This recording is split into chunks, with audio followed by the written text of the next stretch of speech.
अस्सलाम वालेकुम वरहमतुल्लाहि वबरकातुहू। उम्मीद है आप सब खैरियत तंदुरुस्ती और आफियत के साथ होंगे। आप देख रहे हैं जेजेसी बाई सर जब्बार। आज के लेक्चर वीडियो शुरू करते हैं। बिस्मिल्लाहिर्रहमानिर्रहीम। फर्स्ट ईयर प्री इंजीनियरिंग और pre medical groups, be here with me. Board exam की डेट आई हुई है, डेट शीट आ गई और तैयारियां पूरे उरूज पर हैं। और केमिस्ट्री फर्स्ट ईयर वालों का पेपर 9 मई को है,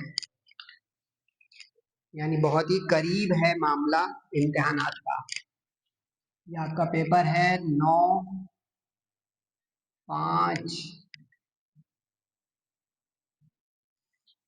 अच्छा, रेगुलर वालों के लिए भी ये काम का है आज का मंजरनामा।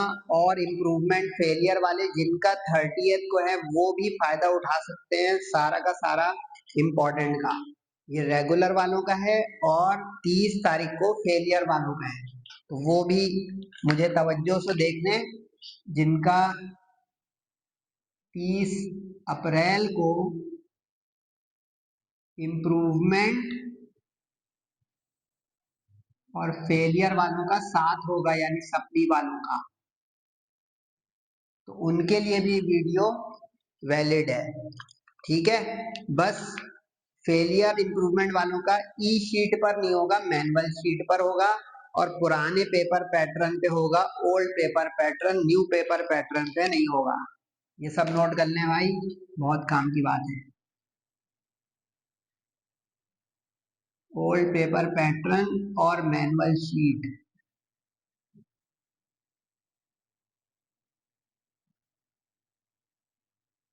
रेगुलर वालों की ई शीट होगी और OMR sheet. Chapter by chapter बताऊंगा, बहुत तरीके से नोट करें, एंड तक जो है ये वीडियो देखिएगा क्योंकि ये बहुत ही इम्पोर्टेंट से भी इम्पोर्टेंट जो है वीडियो है, क्योंकि chemistry first year decisive subject है प्री इंजीनियरिंग और प्री मेडिकल वालों के लिए। चैप्टर नंबर 2 यानी एटॉमिक स्ट्रक्चर, इसमें मैं आप लोगों के लिए ले आया N+L रूल,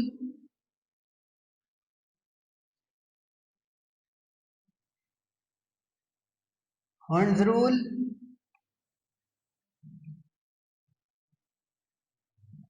और पॉलीज एक्सक्लूजन प्रिंसिपल।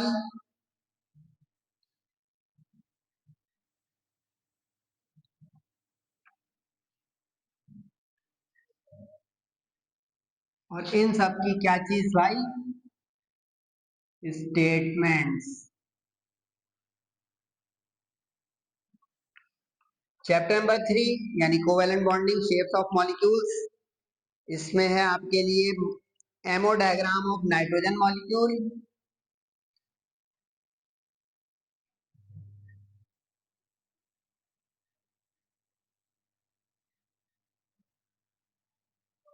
यानी मॉलिक्यूलर ऑर्बिटल डायग्राम, और साथ में इसकी electronic configuration, molecular electronic configuration,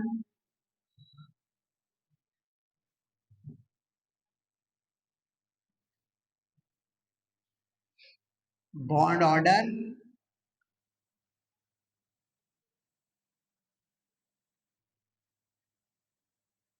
और मैग्नेटिक बिहेवियर।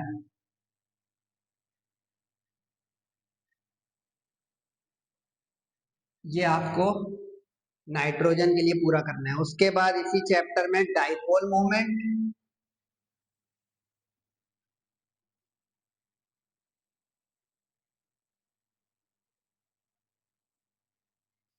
इसमें क्या क्या चीज करें आप? डेफिनेशन करें, यूनिट्स करें, सही है, और कॉन्सेप्चुअल क्वेश्चंस, कॉन्सेप्चुअल आएगा कि नहीं आएगा ये भी एंड तक पता चल जाएगा। और मॉलिक्यूल्स,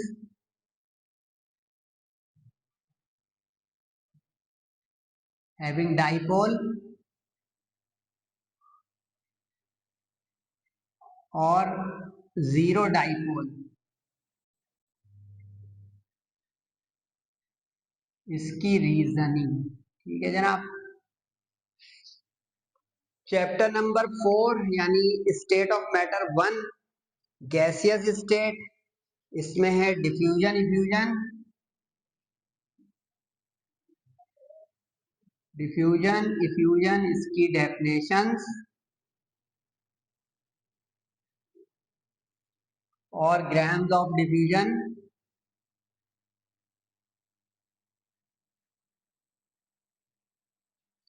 इसकी स्टेटमेंट।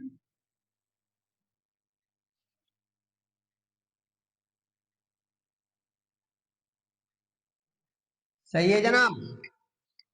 इसी में यानी चैप्टर नंबर 4 में ही फोर्थ स्टेट ऑफ मैटर यानी प्लाज्मा।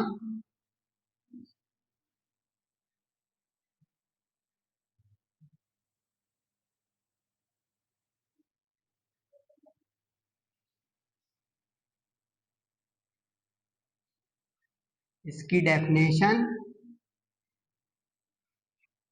और अकरेंस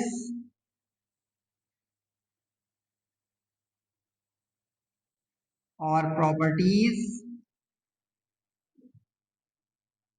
और यूजेस। अब आप कहेंगे सर सभी आपने लिख दिया तो बचा क्या? तो एंड तक देखेंगे तो पता चलेगा कितना कितना करना है कि सारा सारा करना है। उसके बाद चैप्टर नंबर 5 यानी liquid state, state of matter 2, viscosity and surface tension.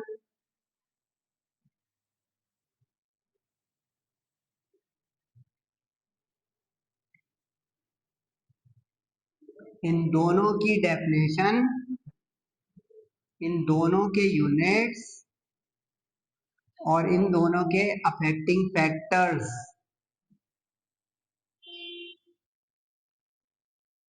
ठीक हो गया।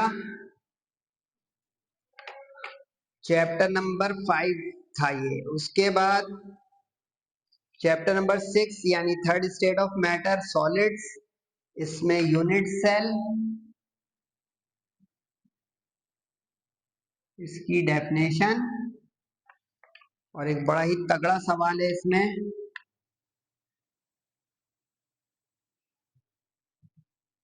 यूनिट सेल ऑफ NaCl यानी सोडियम क्लोराइड। और इसमें कंप्लीट एक्सप्लेन यानी number of sodium ions, chloride ions. मुख्तसर ये कि इसकी पूरी तफसील जो है वो कंप्लीट करनी है। और 1 यूनिट सेल में यानी कि पूरा यूनिट सेल ही बयान कर दिया। एक यूनिट सेल में इसके कितने आयन होते हैं उसकी एक्सप्लेनेशन। ठीक है जी। इसी चैप्टर में लैटिस एनर्जी की डेफिनेशन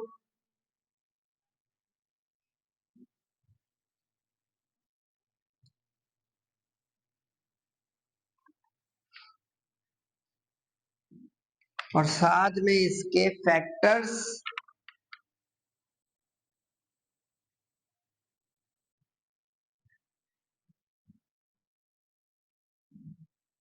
अब जिनमें ज्यादा अफेक्टिंग फैक्टर्स हैं उसमें मैं अभी बताऊंगा इंशाल्लाह कि कौन कौन से फैक्टर्स करने हैं, कितने कितने करने हैं। चैप्टर नंबर 8 यानी एसिड्स बेस एंड सॉल्ट। इसके अंदर जो है ब्रॉन्स्टेड लॉरी,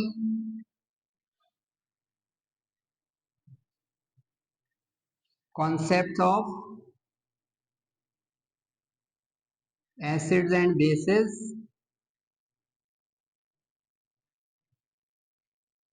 इसकी स्टेटमेंट्स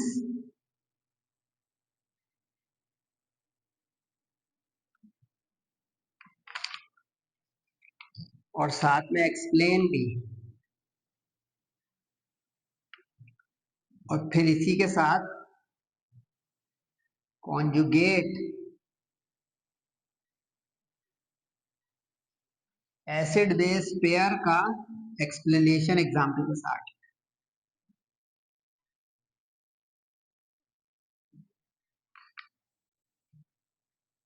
एक्सप्लेन विद एग्जाम्पल्स।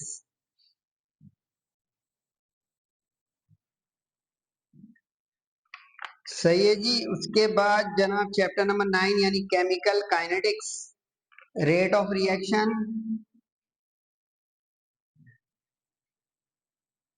और रेट लॉ जो है इसकी डेफिनेशन,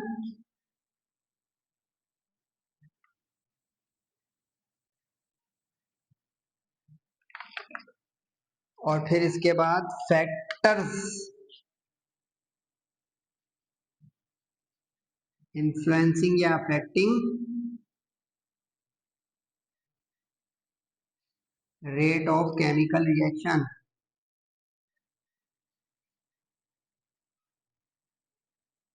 और इसकी जो है दो चीजें करनी है आपको, नेम सारे के सारे फैक्टर्स के, ठीक है, और एक्सप्लेन 2 to 3 फैक्टर्स, उसके पर्टिकुलर के अभी मैं इंशाल्लाह नाम बताऊंगा, वो 2 से 3 जरूर कीजिएगा।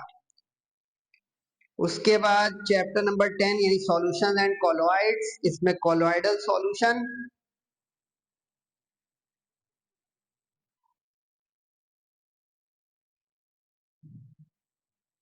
इसकी डेफिनेशन और साथ में इसकी properties.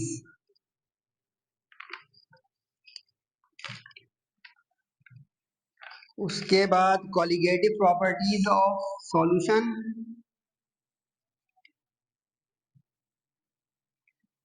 Colligative properties of solution, इसकी तो जनाब डेफिनेशन और इसके साथ दो चीजों की तफसील आएगी, और वो है एलिवेशन ऑफ बॉइलिंग पॉइंट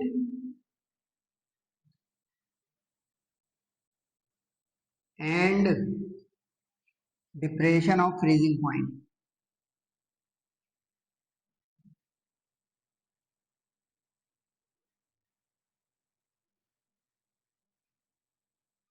इसकी एक्सप्लेनेशन।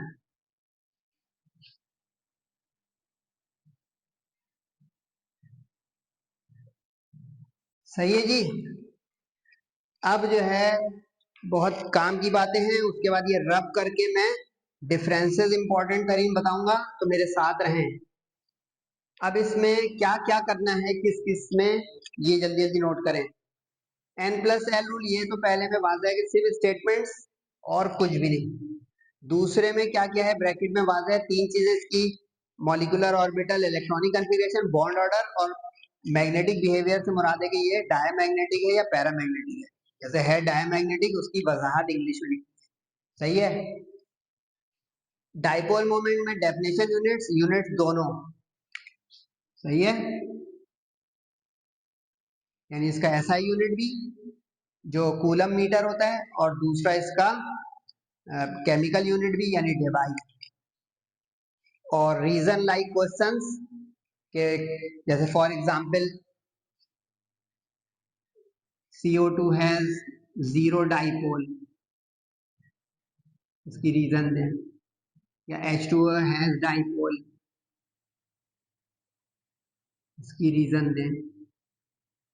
अब यहीं पे ये सवाल का जवाब कि कॉन्सेप्चुअल पेपर कितना होगा केमिस्ट्री का, बीच बीच में होगा, दरमियान दरमियान में क्वेश्चंस के साथ ऐसे अटैचमेंट्स करेगा कि जिसमें आपको कुछ रीजन लाइक क्वेश्चन या लॉजिकल क्वेश्चन महसूस होंगे कि ये सवाल इसके साथ लॉजिकल या कॉन्सेप्चुअल है।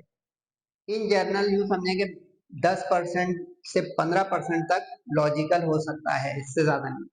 डिफ्यूजन इफ्यूजन की डेफिनेशन और ग्राहम लॉ की ओनली स्टेटमेंट, एक्सप्लेनेशन नहीं, ठीक है। Fourth state of matter plasma में definition, occurrence, properties, uses. Properties आप इसकी करेंगे 3, ज्यादा मत कर लीजिएगा, और यूजेस करेंगे आप इसके 2, ज्यादा नहीं कर लीजिएगा, ठीक है। विस्कोसिटी, सरफेस टेंशन में डेफिनेशन, यूनिट्स। अफेक्टिंग फैक्टर्स में इसके 2 सबसे कीमती जो फैक्टर्स हैं, इंटरमोलिकुलर फोर्स वाला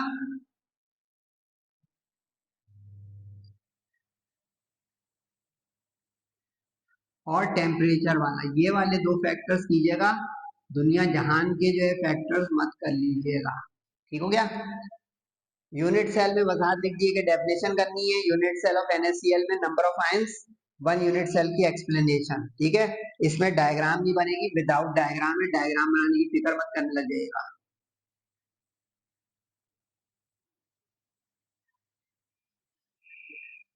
ठीक है, लैटिस एनर्जी में definition, affecting factor. Affecting factors के दो हैं, वो दो करेंगे आप।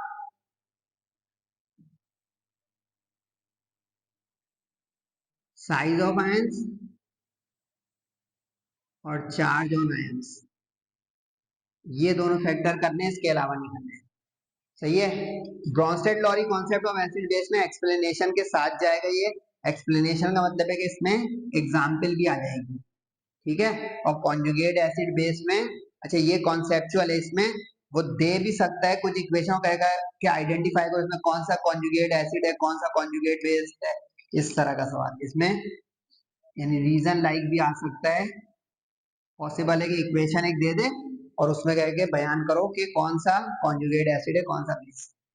इसमें rate of reaction, rate law में डेफिनेशन आ गई। फिर फैक्टर्स, अब ये जो फैक्टर 2 से 3 है, नाम तो पांचों के पांचों लिखने हैं। सही है, टोटल फैक्टर्स 5 है, नाम तो आप पांचों के लिखेंगे। इसको कहते हैं इन लिस्ट द फैक्टर्स। 2 से 3 जो फैक्टर्स है, इसमें आपको जो बता रहा हूँ ये जरूर कीजिएगा। टेम्परेचर वाला फैक्टर, सरफेस एरिया वाला फैक्टर। सही, ये दो तो लाजमी करना है। अब तीसरा दो बता रहा हूँ, इसमें से आपके ऊपर है कौन सा वाला पहले करना है। इसमें एक है रेडिएशन, और मशवरा दूंगा रेडिएशन वाला ही पहले करना, या नेचर ऑफ रिएक्टेंट्स वाला।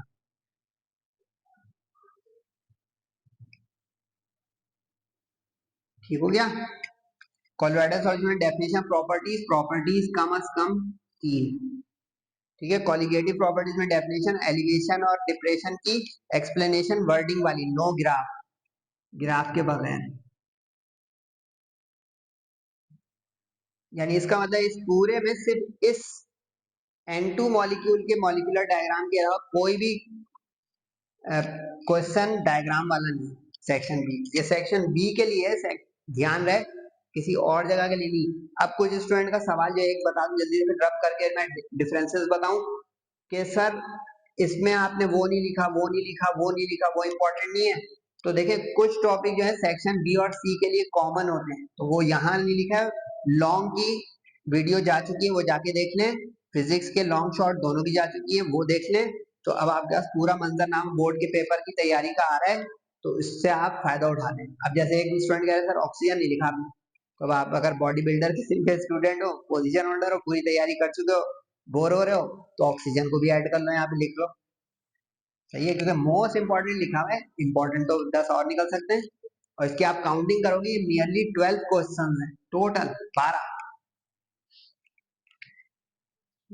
घाटे का सौदा नहीं है अगर आप ये पक्का कर लें किसी भी करा जान मार के, क्योंकि केमिस्ट्री से बहुत सारे लोग डरे हुए हैं और परेशान हैं। सही है, अब हम डिफरेंसेस लिखने जा रहे हैं। डिफरेंसेस, इंपॉर्टेंट तरीन डिफरेंसेस की लिस्ट, क्योंकि सेक्शन बी में एक सवाल डिफरेंस और डेफिनेशन का भी आएगा। इसकी तस्वीर वस्वीर ले ली भाई, मेरी ने आनी। अब जो डिफरेंसेस का क्वेश्चन है, वो पहला ही पहला पार्ट होगा सेक्शन बी में। सही है, अब उसके लिए आप कितने डिफरेंसेस करेंगे, क्योंकि बुक में तो बहुत सारे हैं, तकरीबन 25 से 30 डिफरेंसेस हैं। अब हम कितने करेंगे सेफ हो जाए, तो वो सर जब आपको अब लिस्ट बता रहे हैं, जल्दी उसको देखने के, इतने करेंगे तो हम इंशाल्लाह सेफ हो जाएंगे। चैप्टर नंबर 2 में लाइन स्पेक्ट्रम है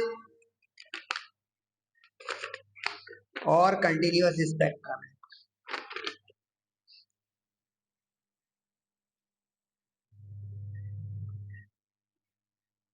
line spectrum and continuous spectrum. अच्छा, ये यूं भी बोल सकता है डिसकंटिन्यूअस स्पेक्ट्रम, तो लाइन स्पेक्ट्रम को ही डिसकंटिन्यूअस स्पेक्ट्रम भी कहते हैं। तो ये चैप्टर 2 में ये हो गया। इसी में एक और है, ऑर्बिट्स एंड ऑर्बिटल्स।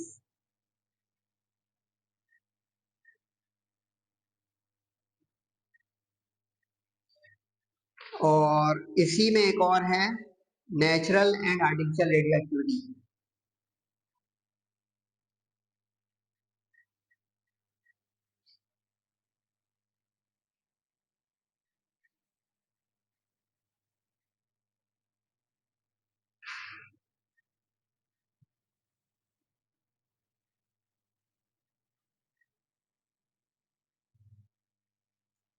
ठीक है, चैप्टर नंबर 3 जो है इसके अंदर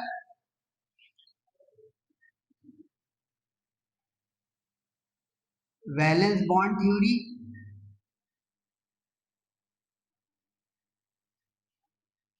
जिसको वीबीटी भी कहते हैं, एंड मॉलिक्यूलर ऑर्बिटल थ्योरी,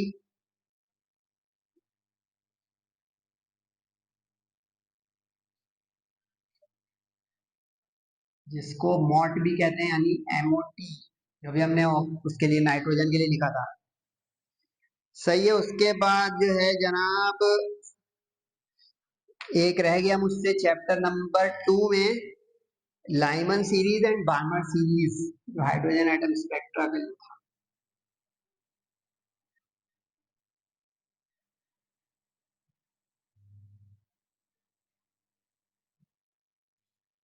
ये हो गया, यानी 4 है चैप्टर 2 के। ये चैप्टर 2 के हैं दोनों लाइनें। सही है। चैप्टर नंबर 4 में, अच्छा चैप्टर 1 नहीं लिखा सर आपने, बीच बीच में नहीं लिखे, वो सारा जो है समरी एंड में जो लिखा है फाइनल थॉट उसके अंदर आ जाएगा इंशाल्लाह 2-3 मिनट में, तो आप उसके साथ रहें। चैप्टर नंबर 5 में भी कोई डिफरेंस ऐसा नजर नहीं आ रहा है। 6 में है आपके लिए crystalline and amorphous solids,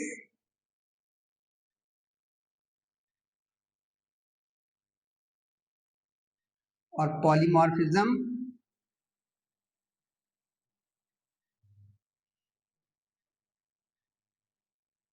and isomorphism.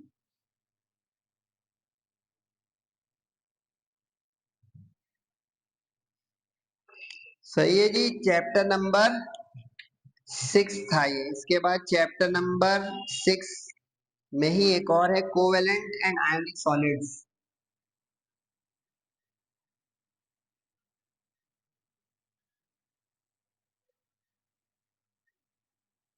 अच्छा क्रिस्टल्स करके देते तो चॉइस में छोड़ दिएगा। इन्हीं सॉलिड्स को क्रिस्टल्स भी कहते हैं क्योंकि क्रिस्टलाइन सॉलिड्स की ये किस्में है। ठीक हो गया। उसके बाद चैप्टर नंबर 9, 8 में कुछ नहीं है। 9 में है आपके लिए positive catalyst and negative catalyst,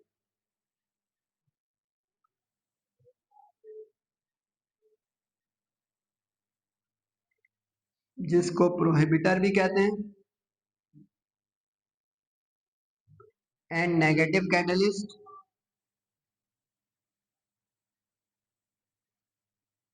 जिसको इनहिबिटर भी कहते हैं। जिनके दो दो नामों दोनों नामों से कीजिएगा प्रैक्टिस, क्योंकि किसी एक नाम से इम्तिहान में उसको दे देगा। ठीक है यहाँ तक। अच्छा जी, उसके बाद जो है चैप्टर नंबर 10 में आइडियल नॉन आइडियल सॉल्यूशन है,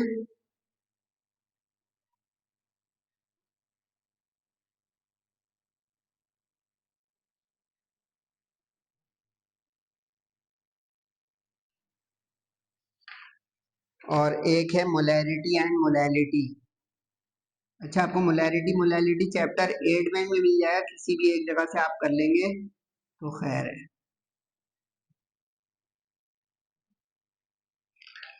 सही है। चैप्टर नंबर 10 हो गया। 12 में भी एक है, और 12 में हमारा वो पीछे की लिस्ट में नहीं था, लेकिन यहाँ पे 12 में एक आएगा। इसका ध्यान रखिएगा क्योंकि कुछ चैप्टरों में से कुछ चीजें आती हैं, कुछ चीजें कहीं और आती हैं। चैप्टर 12 की बड़ी अहमियत है भाई, वो सेक्शन सी में भरा हुआ है, जाके वो वाली वीडियो देख लीजिएगा। Electrolytic cell and electrochemical cell,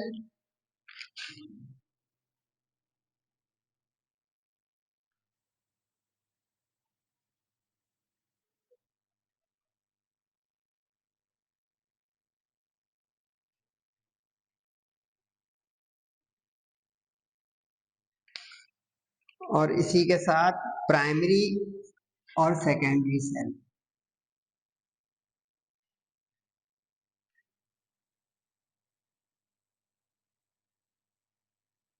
अब ये काउंट कर लेंगे, कोई रह ना गया हो। कितने मैंने बोले डिफरेंस? 1 2 3 4 5 6 7 8 9 10 11 12 13। सही है, 13 है ये टोटल। सही, 13 डिफरेंसेस। आप जरा जल्दी से नोट करें कि डिफरेंसेस में बिल्कुल टू द पॉइंट आपको रहना है। एक पॉइंट आप लिखेंगे डेफिनेशन का, कोई दाएं बाएं की कहानी नहीं। और दूसरा पॉइंट अदर देन एग्जाम्पल कुछ भी। Example is an extra point always, ये ख्याल रखिएगा। First point must be definition.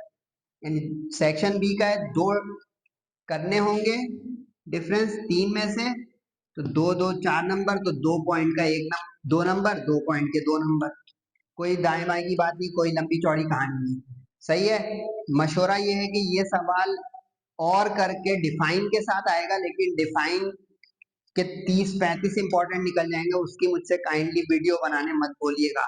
अपने तौर पे करें या ना करें। सही है। डिफाइन वर्सेस डिफरेंस का सवाल आएगा ये सेक्शन बी में। मेरा मशवरा है कि डिफरेंस कीजिएगा। सही है। डिफरेंस के तरीका बता दिए कैसे करेंगे डिफरेंस के लिए, ये स्टाइल होगा। ठीक है यहाँ तक। अब जरा फाइनल थॉट पे आ जाइए। फाइनल थॉट से क्या मुराद है सर की, क्यों सर ने ये लिख के रखा हुआ है?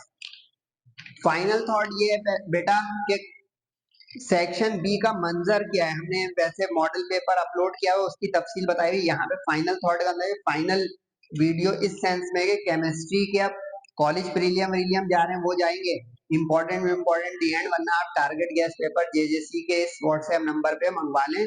माशाल्लाह काफी सारे लोग मंगवा रहे हैं और फायदा भी उठा रहे हैं, और आप भी उठा लें। बोर्ड के इम्तिहान में बहुत ही बेहतरीन उससे काम होगा। डिफरेंस के लिए चैप्टर 2 3 9 12 ये की चैप्टर्स हैं।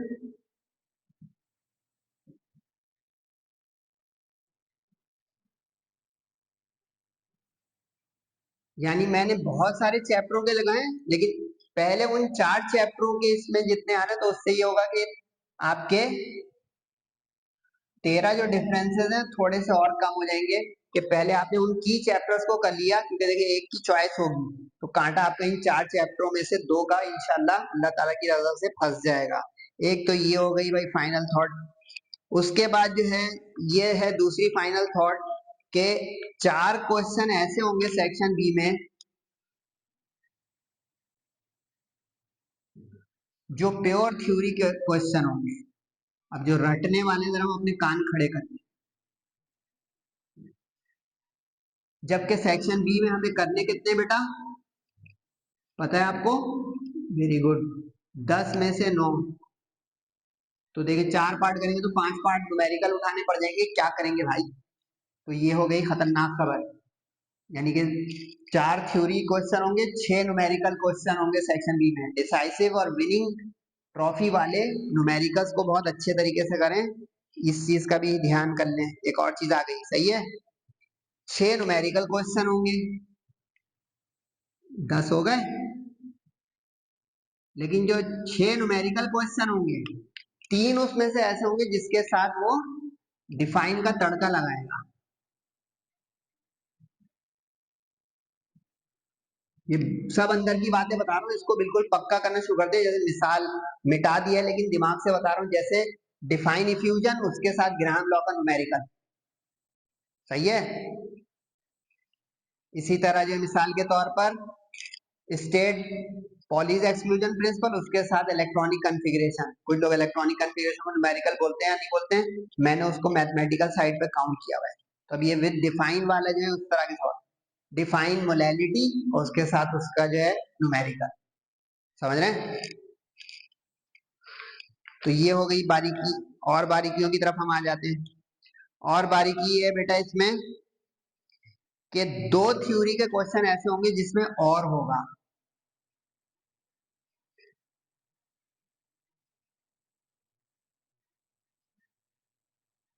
और वाले होंगे। सही है। एक तो पहला हो गया जिसके अंदर जो है वो डिफाइन और डिफरेंस होगा। सही है। और एक होगा जिसके अंदर और लगा होगा, वो होगा चैप्टर नंबर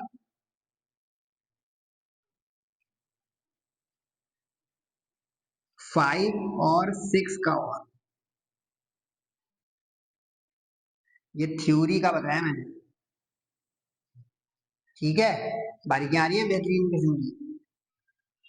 इसी तरह चैप्टर 8 के साथ 10 का न्यूमेरिकल में और आएगा, यानी न्यूमेरिकल वाले जो है 3 क्वेश्चन होंगे जिसमें और होगा।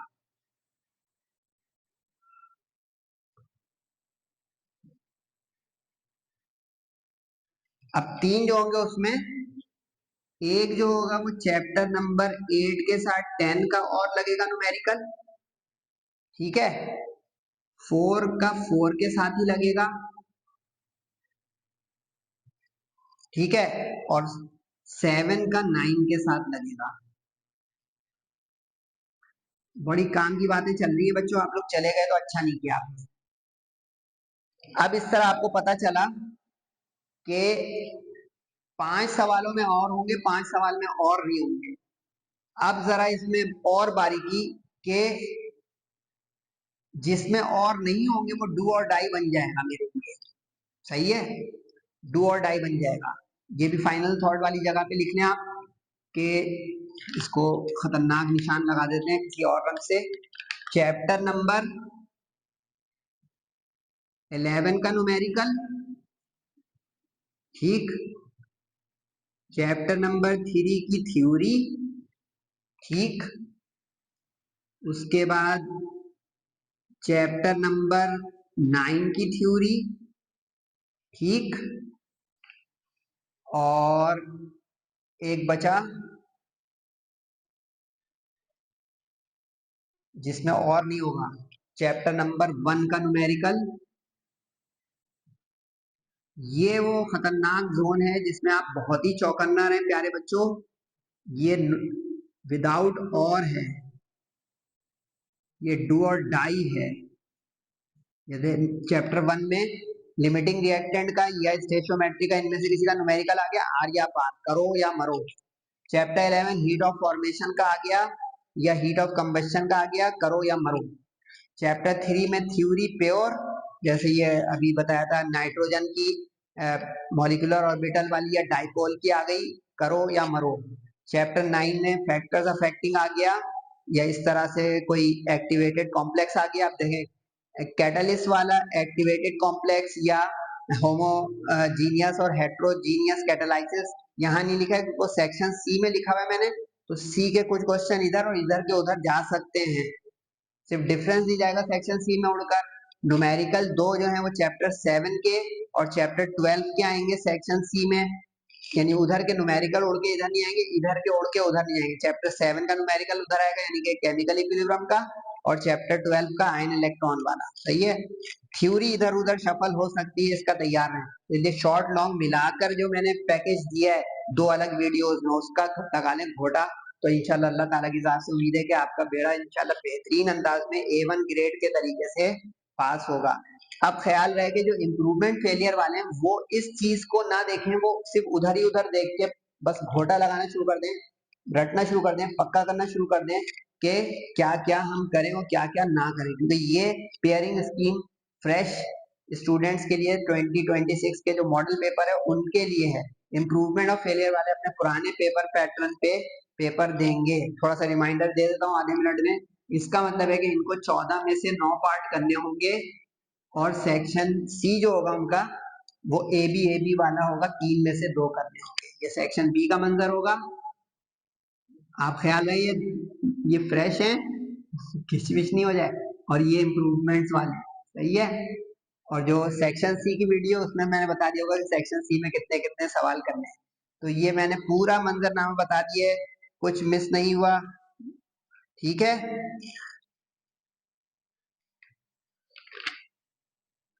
अच्छा चैप्टर नंबर 3, अच्छा 2 की थ्योरी न्यूमेरिकल के साथ आएगी, यानी इलेक्ट्रॉनिक कॉन्फ़िगरेशन के साथ जोड़कर एक सवाल होगा, तो इसलिए उसको हम, क्योंकि काउंटिंग करने ही पूरे हो गए, 10 पार्ट होने चाहिए ना, 4 ये हो गए बगैर और वाले, ठीक है, और 6 होने चाहिए और वाले, 6 होने चाहिए और वाले, तो 6 हुए, 3 न्यूमेरिकल वाले और हो गए, और 2 थ्योरी वाले और हो गए, तो एक बच रहा है, 3 2 5 4 9 और है।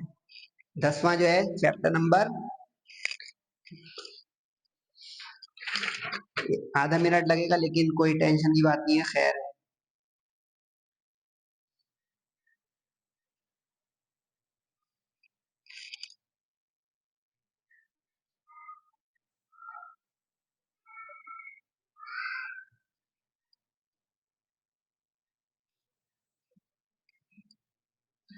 5 जगह और लगा हुआ है, सही है, और 5 जगह और नहीं लगा हुआ है। चैप्टर 11 के न्यूमेरिकल के साथ और नहीं है, ठीक है, चैप्टर नंबर 9 की थ्योरी के साथ और नहीं है, ठीक है, उसके बाद जो है चैप्टर नंबर 2, अच्छा देखिए 2 जो है वो हो रहा है, इसे इसको लिख देते हैं यहाँ पे, चैप्टर 2 जो है वो थ्योरी प्लस न्यूमेरिकल वाला है, जिसमें और नहीं होगा, ये 5 पार्ट हो गए यहाँ, 1 2 3 4 5 और 5 हो गए यहाँ, क्लियर हो गया, डन, कुछ अब मिसिंग नहीं है। अब बेस्ट ऑफ लक बोले आप अपने आप को भी और मुझे भी, इंशाल्लाह अल्लाह ताला की जात से उम्मीद है। वालिदैन का बहुत ख्याल रख रहे हैं, नमाजें पढ़ रहे हैं, फीडबैक जरूर दिया करें, जेजेसी को फॉलो करें, और सर जब वहां से कोई क्वेरीज, क्वेश्चंस, गाइडलाइंस मांगनी है तो बिस्मिल्लाह, कुछ रह गया हो तो पूछेगा जरूर।